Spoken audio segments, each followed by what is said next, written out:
مساء الخير. تنطلق بعد قليل الحملة الأمنية المشتركة بشرطة منطقة الرياض لتعقب المخالفين لنظام الإقامة والعمل.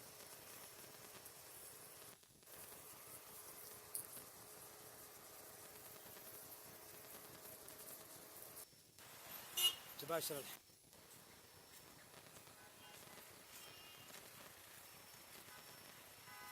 منطقة الرياض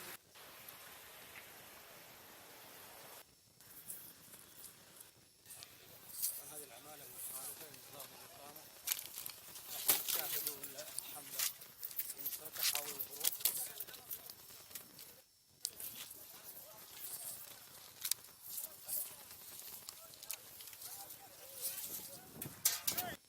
الأمنية المشتركة في هذا المكان، الأعداد كثيرة.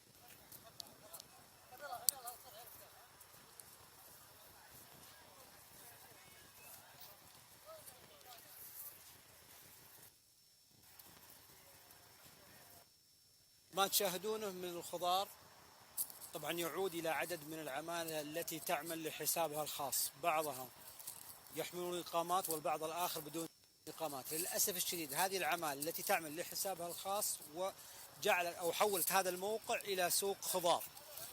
طبعا تشاهدون الوسخات للأسف الشديد، يعني في موقع متسخ بشكل غير طبيعي، يعرض طبعا أرواح الناس لمخاطر صحية كما تشاهدون الآن.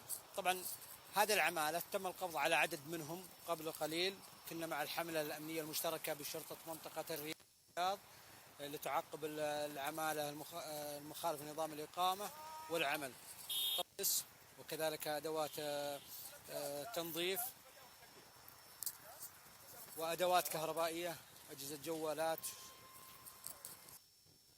طبعا العمالة التي تعمل لحسابها الخاص لا يهمها أرواح البشر، تشكل خطرا على أرواح البشر. مثل ما ذكرت لكم، العمالة لا يهمها الكسب السريع حتى على حساب أرواح الناس. طبعا الحملة الأمنية المشتركة بشرطة منطقة الرياض مشكورة، قامت بحملة مشتركة،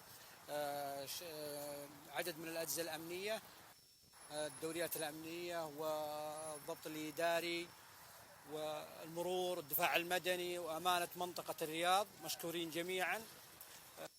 قاموا بالقبض على عدد من العمالة التي تعمل لحسابها الخاص في الخضار والفواكه، وعدد من المبيعات الأخرى كأدوات كهربائية وملابس.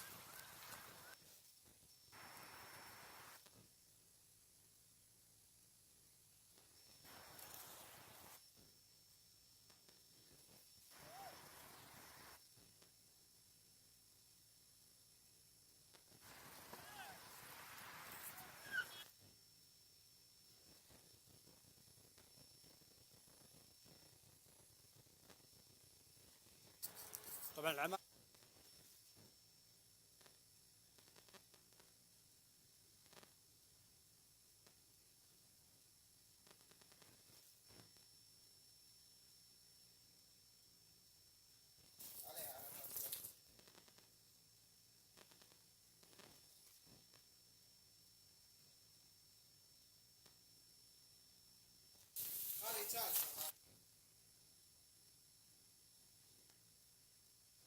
العمالة حولت موقع غير صحي إلى مستودع للخضار والفواكه.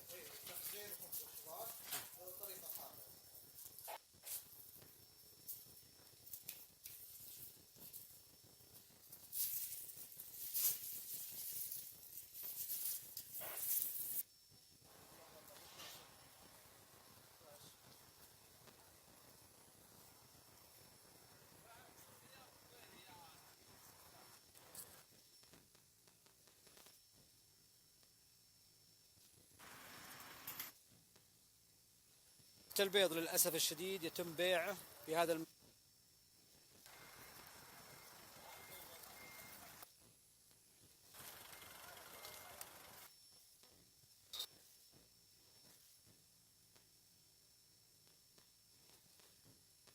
كمتخصصة في ذلك.